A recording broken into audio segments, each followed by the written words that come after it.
Isa pong mapagpalang bagong umaga po sa ating lahat. Salamat sa Panginoon at muli po tayo po ay nagkakatipon-tipon upang magpuri sa Panginoon at upang mapakinggan ang kanyang banal na salita. So bago po ihayag, samahan po ninyo ako sa aking panalangin. Tunay nga po Diyos, dakila at makapangyarihan, na sinasabi mo po sa iyong banal na salita na hindi lamang po kami nabubuhay sa tinapay, kundi higit sa lahat, sa mga salitang namumutawi sa iyong mga labi. Kaya nga po sa pagkakataon na ito, dalangin po Diyos, patuloy na mangusap ka sa bawat puso. Banal na Espiritu, salamat din po sa inyong presensya, sa pangalan ni Jesus. Amen. Praise the Lord. Purihin po ang Panginoon. So, nakahanda na po ba ang bawat isa? Amen. So, kung handang-handa na po tayo, buksan po natin ang ating text sa umagang ito na matatagpuan in John 15, verses 1 to 8. Na ang pamagat po ng pag-aaralan natin, it is about remaining in the vine. Ayan, manatili sa puno. Kung sa Tagalog po sana, manatili sa puno. So tingnan po natin sa kanyang banal na salita.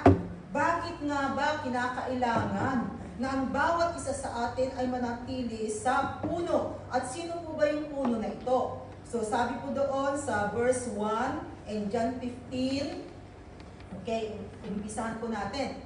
Sabi po doon sa John 15 verse 1, sabi niya, I am the true vine. Okay, yan. I am the true vine and my Father is the gardener. So, ibig sabihin, sabi ng ating Panginoong Jesus, ako ang puno at ang Diyos Ama, siya ay tinatawag na gardener. Yan.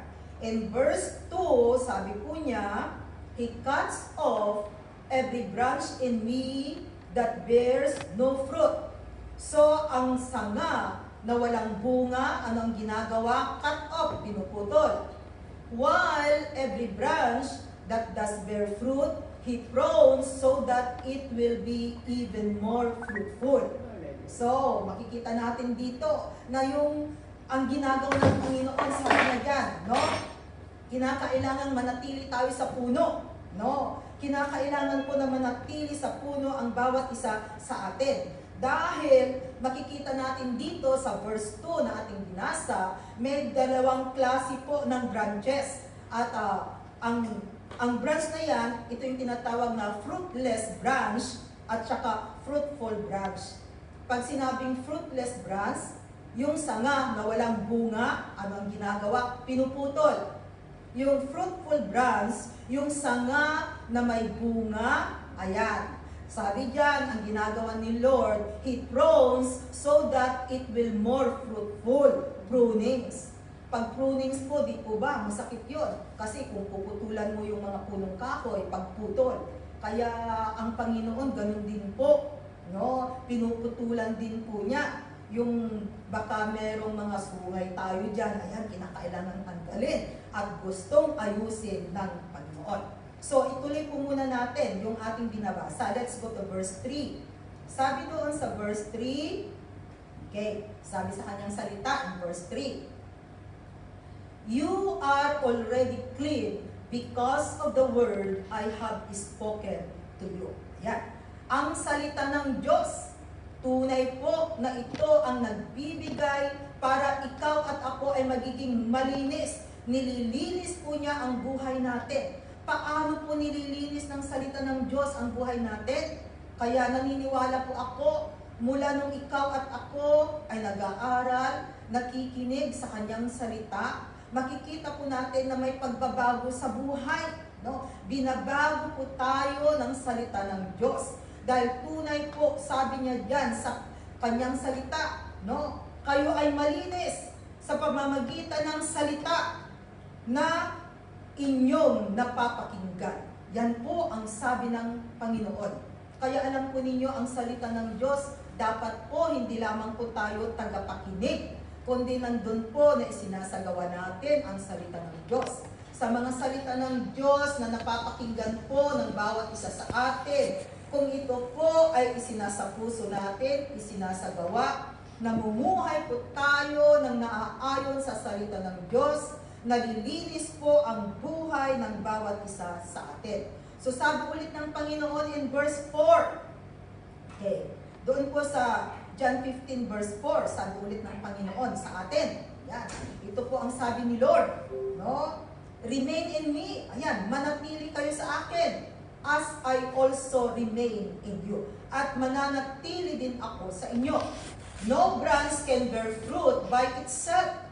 Wala pong sanga na mamumunga na sarili lamang niya. It must remain in the vine. Kinakailangan na ito po ay nakakonek sa puno. Neither can you bear fruit unless you remain in me. Ang sabi ng Panginoon, unless na kayo ay mananatili sa akin, saka lamang po kayo magkakaroon ng bunga. So, makikita po natin dito na sabi ni Lord, unless na mananatili kayo sa akin.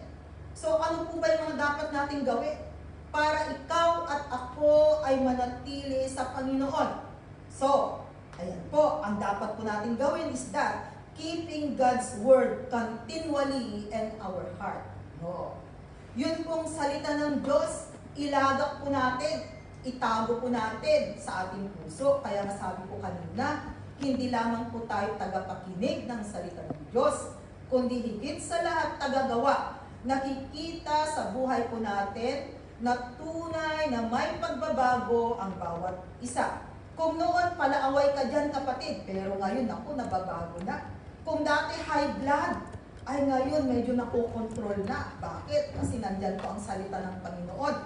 Kung noon kunting bagay lamang, nandun na nag-iiba na ang emosyon natin, ang ugali natin. But because of the Word of God na ating napapakinggan, merong pagbabago. Because God is changing us from glory to glory.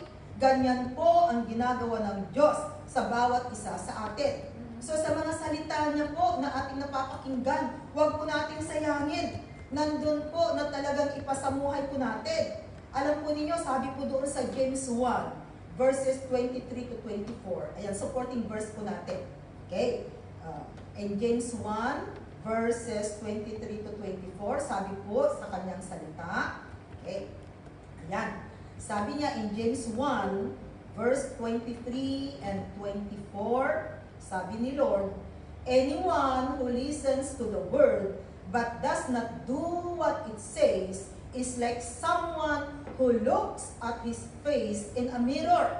Ang kahalintulad daw po ng isang tao na nakikinig lamang sa salita ng Diyos na hindi po isinasagawa ay katulad ng isang tao na tinitingnan yung kanyang sarili sa salamin. In verse 24, sabi po niya, okay, no, nawala yung verse 24. Okay, sabi po doon sa verse 24, and after looking at himself, goes away and immediately forgets what he looks like. So ito po ang kahalintulad ng isang tao na ang salita ng Diyos na kanyang pinapakinggan ay hindi niya isinasagawa. Katulad lamang siya na tumingin sa salamin, and then pag wala na sa salamin, hindi na niya alam yung kanyang itsura.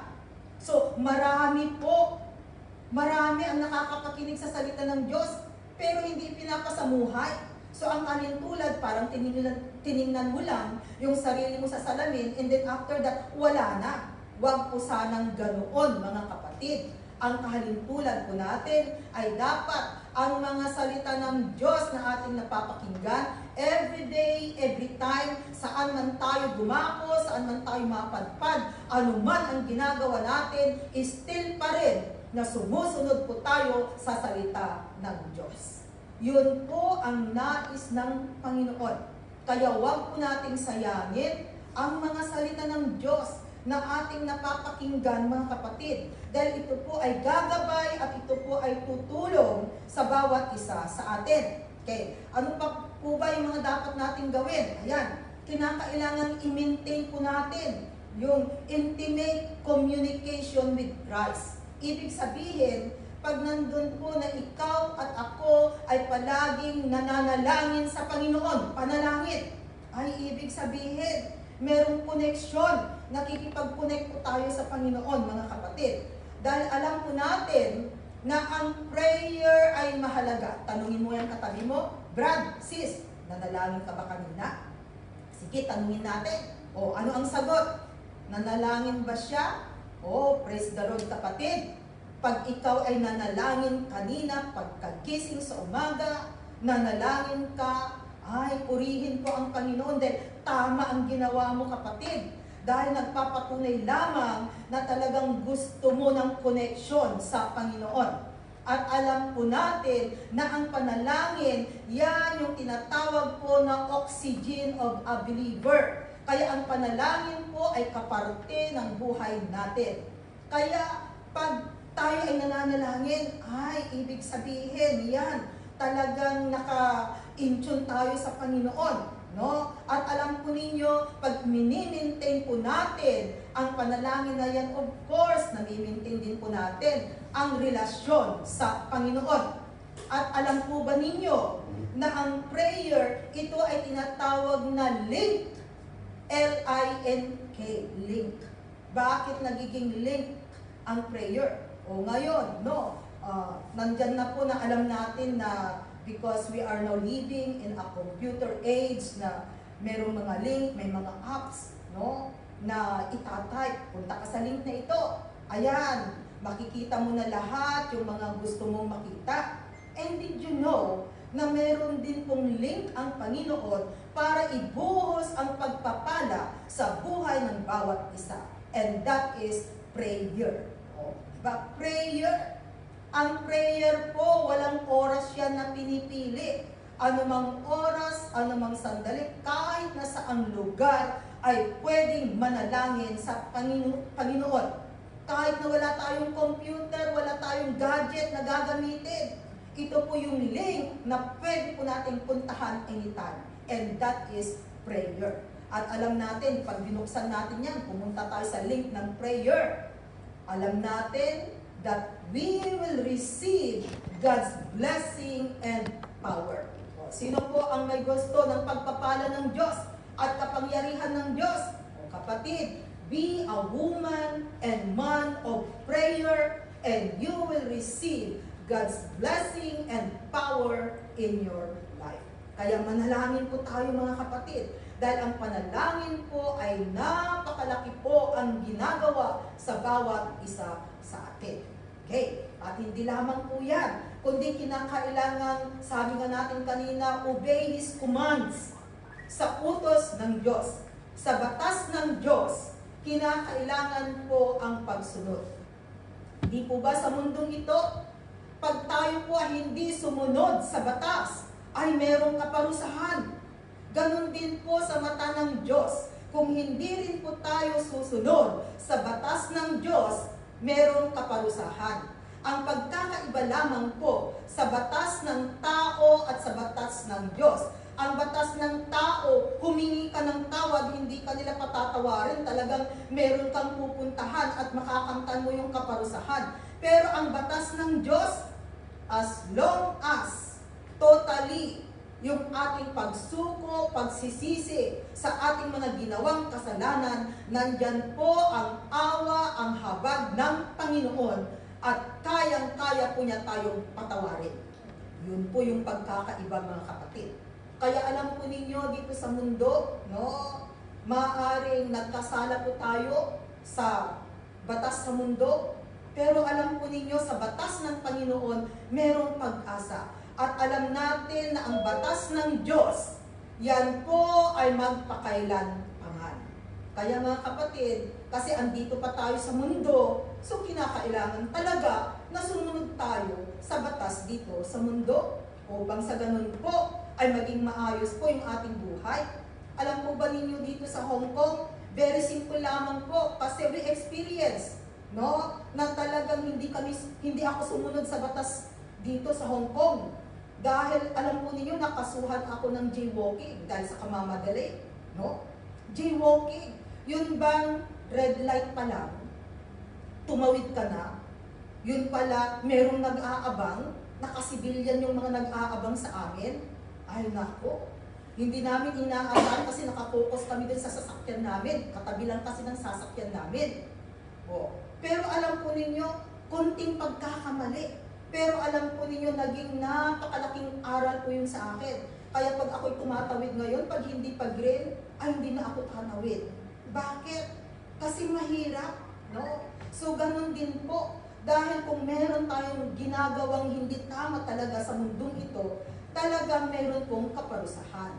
But praise the Lord, dahil ang Panginoon sa batas ng Diyos, bawat isa po sa atin ay nabibigyan po ng pagkakataon. Kaya alam po ninyo mga kapatid, kahit na nandyan po kayo, pero sa batas ng Diyos, pagtotally po yung ating pagsisisi at tinanggap natin sa ating buhay ang Panginoon, merong pag-asa. At ito po yung panghahawakan natin na meron tayong aasahan sa Panginoon. Dahil naniniwala po ako na ang pagsunod po natin sa Diyos, napakalaki po ang gagawin sa buhay ng bawat isa. So, mahalaga po yan na tayo po ay mag-obey sa command ng Panginoon. Kaya balik tayo ulit sa mga salita ng Diyos na ating napapakinggan. Mag-obey po tayo. Kung meron pong mga rules and regulation po dyan mga kapatid, mag-obey po kayo. Dahil kung susunod po tayo sa mga alituntunin, of course po, magiging maayos po ang sitwasyon natin. Kaya ito po ay mahalaga mga kapatid, pag-obey. Pag-obey sa mga rules, mga regulations, upang sa ganun po ay magiging maayos po ang buhay natin. Anyway, sino po ba hindi nagkamali sa mundong ito? Lahat naman po tayo nagkamali sa mundong ito. No? Yun nga lamang, merong mga nakagawa ng hindi tama na nasa labas. No? Nandun pa rin, nagpapakasaya sila. Meron naman po dyan, no? Nandyan din po. Pero alam po ninyo, nasa labas man o nasa loob po ng piitan mga kapatid, ang mahalaga po ay ang may pagbabago sa buhay.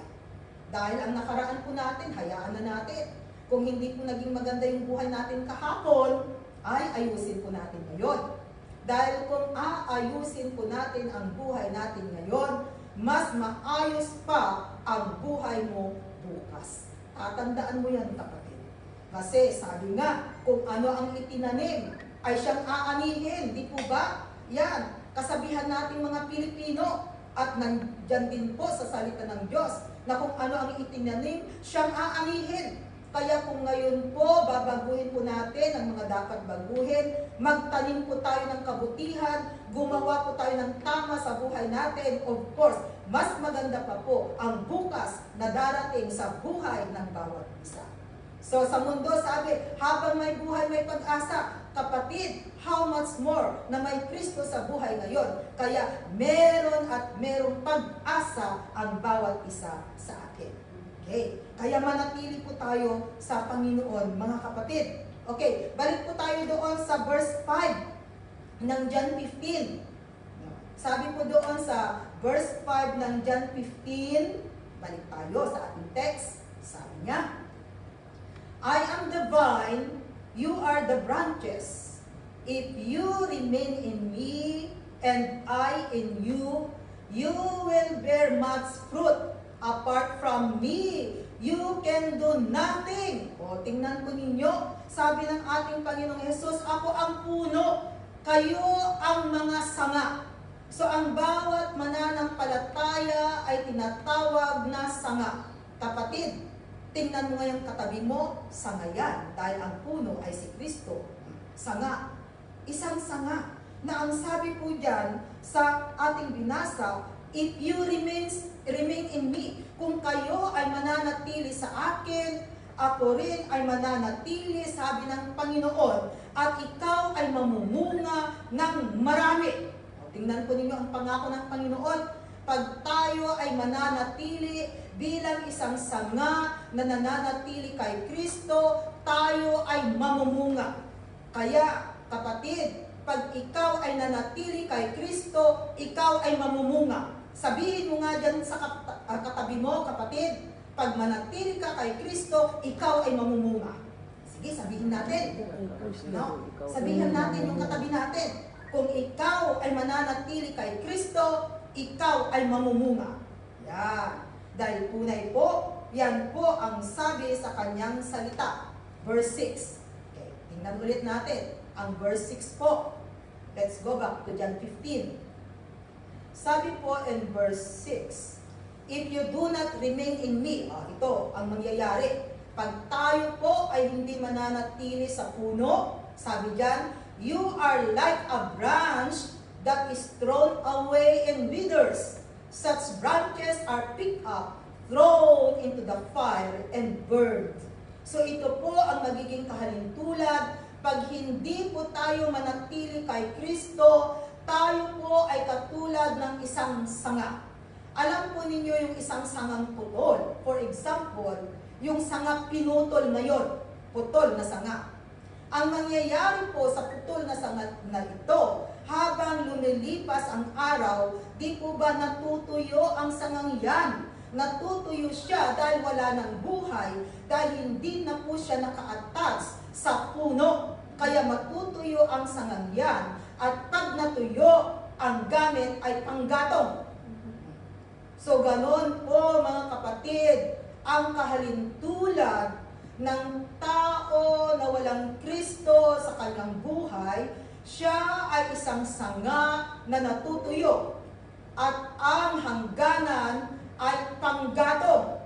So siguro naman po, hindi po natin nais na tayo ay maging sangang putol na natutuyo, na ang gamit lamang ay panggatong. Kundi ang nais po natin, tayo ay mamunga. Ituloy nga po natin in verse 7. Okay, verse 7.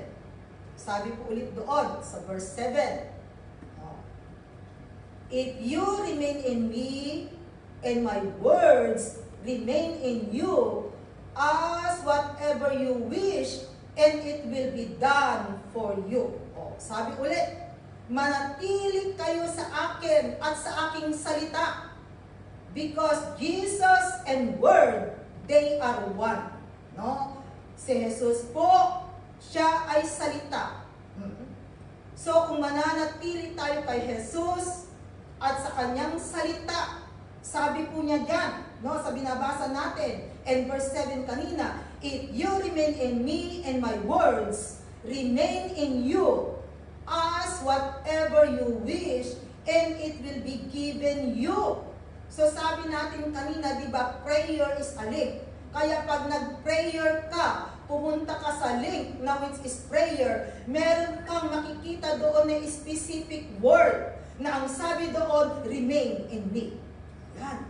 No? Remain in me. Nandun po sa link na yan.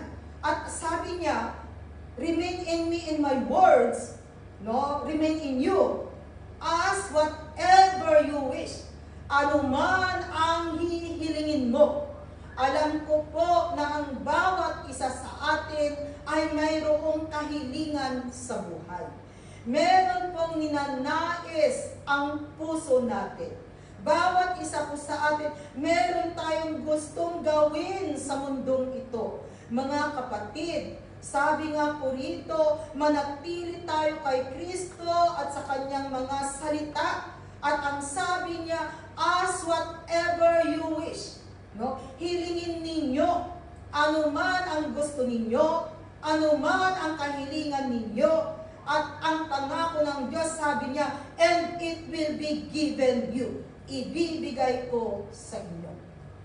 So merong pag-asa mga kapatid, na makakamtan po natin ang mga naisin natin sa buhay natin, pero kinakailangan we need to do our part. Meron po tayong dapat gawin para makamtan po ang pagpapala, para makamtan ang desire ng puso natin. Ay sabi po niya dyan, remain in me and my words. Manatili tayo kay Kristo at sa kanyang mga salita. In verse 8, ituloy po natin the last verse doon sa ating text. Sabi po doon sa verse 8 in John 15. Okay, sabi niya dyan, this is to my Father's glory, that you bear much fruit, showing yourselves to be my disciples. So, nagpapatunay lamang po na ang naisin ng Panginoon sa bawat isa sa atin ay mamunga. Mamunga, mga kapatid. Ano po ba yung mga bunga na nais ng Panginoon? Isa po dyan ay ang bunga ng fruit of righteousness, na ang bawat isa sa atin ay maging matuwid, maging maayos sa mata ng Panginoon. Ito po yung mga bunga na nais ng Panginoon. Na ang bunga po, no, yung mga ugali natin, mga behavior po natin, na mabago. Kaya mayroon ng tinatawag na fruit of the Holy Spirit. Upang sa ganun po, talagang tunay na may pagbabago, na binago po tayo ni Kristo. Ito po yung mga bungang sinasabi ng Panginoon. No, bunga na ang buhay po natin ay magiging sagana sa mundong ito. Na ang buhay po natin ay magiging maayos sa mundong ito. Na ang buhay po natin ay magiging kontento tayo. Alam ko mga bunga yan mga kapatid, na ibibigay ng Panginoon sa bawat isa sa atin, na kahit nasaan ka man, saan ka mang lugar nandun na makikita mo na ang buhay mo ay pinagpala ng Panginoon. Makikita mo na ikaw ay may bunga, namumunga ka sa mata ng Diyos. Kahit na nandyan kayo mga kapatid, pwede po kayong mamunga sa harapan ng Panginoon. Sabi nga natin, anong klaseng bunga ang hinahanap ng Panginoon? Yung pagbabago po sa buhay natin, na nakikita po na tunay na may Kristo sa buhay, na ikaw at ako ay gumagawa ng mga bagay-bagay na nakakalugod sa mata ng Diyos. At hindi lamang po yan, bunga rin po na kinakailangan mag-akay tayo ng kaluluwa para sa Panginoon. Kaya kung meron pong dalaw, may mga relatives, family, kaibigan na dumadalaw sa atin, ihayag natin ang salita ng Diyos. Kung wala naman pong dumadalaw sa atin, meron kang kakilala dyan sa loob na hindi uma-attend ng Bible study, ay abutin po natin sila. I-share po natin ang salita ng Panginoon. At sila rin po ay magiging bunga natin. Because souls are very precious in the sight of God. Kaya mga kapatid, huwag po nating sayangin ang pagkakataon. Dahil sabi nga natin, kung tayo po ay mananatili sa Panginoon, nakakonek sa Panginoon, kapatid, mamumunga tayo sa mundong ito, and of course, ang hahantungan po natin ay ang kaharian ng Diyos. Remember, dalawang lugar ang pwedeng hantungan. Ang impyerno at ang langit. Ang putol na sanga, matutuyo. Ibig sabihin, pag putol, walang koneksyon sa Panginoon, ang hantungan po ay impyerno. Yan po ang sabi sa kanyang salita. Kaya mga kapatid, be sure na ang final destination po natin, pag mawala tayo sa mundong ito, ay ang kaharian ng Panginoon. Kaya manatili po tayo sa Kanya, manatili tayong mga sanga na palagi pong naka-attach in the vine. Palagi pong na kay Kristo. Dahil tunay, wala tayong magagawa kung walang Kristo sa buhay. Kaya ang mga tao po sa mundo ito, kailangan nila ang Kristo. Hindi po relihiyon ang kailangan, kundi si Kristo po ang kailangan sa mundong ito. Kaya mga kapatid, napakapalad po ng bawat isa kung may Kristo na nagahari sa buhay mo. Kaya wala na po sanang magsiself-pity dyan. Walang magsasabi na, nako, kawawa ang buhay ko. Hindi kawawa ang buhay mo, kapatid, kundi may pag-asa ang buhay mo dahil isinama mo si Kristo sa iyong buhay. Kaya mga kapatid, mga sanga, manatili po tayo kay Kristo dahil kung tayo po ay mananatili sa Kanya, ang bawat isa po ay mamumuna. Kaya salamat mga kapatid, dyan po nagtatapos ang ating pag-aaral ng salita ng Diyos. Sa umagang ito, samahan po ninyo muna ako sa maikling panalangin. Panginoon, tunay nga po, dakila ka. Salamat dahil binigyan mo po ng pagkakataon ng bawat isa na maging sanga. Inaangkin po namin, O God, and idinideclare na ang bawat isa kami po ay mga sanga na nakakapit sa puno. At alam ko po, O Diyos, na hindi mo po pababayaan ang bawat isa. Tulungan mo, Panginoon, ang mga sangang nakakapit sa iyo, O God, na ang bawat isa po ay mamunga nang naaayon sa iyong kalooban. Panginoon, ipinagkakatiwala ko po sa iyo ang buhay ng bawat isa. tulungan mo ang aking mga kapatid. Huwag mo po silang pababayaan. Alam mo po, Diyos, kung ano po ang naisin nila, kung ano po ang desire ng kanilang puso. Panginoon, Ikaw po, O God, ang siyang malugod, maluwalhati sa kanilang buhay. Sa mga salita mo, O Diyos, na kanilang napapakinggan, hindi po sila, Panginoon, tagapakinig, kundi tagagawa ng iyong banal na salita. Kaya hawakan mo po, O Diyos, ang buhay ng bawat isa. At ang dalangin po, O God, ang biyaya ng kaligtasan ay makamtan ng iyong mga anak. Maraming salamat, O Diyos, at ibinabalik ko sa iyo ang mataas na papuri sa pangalan ni Jesus. Amen. Ibalik ko po sa ating MC. God bless you.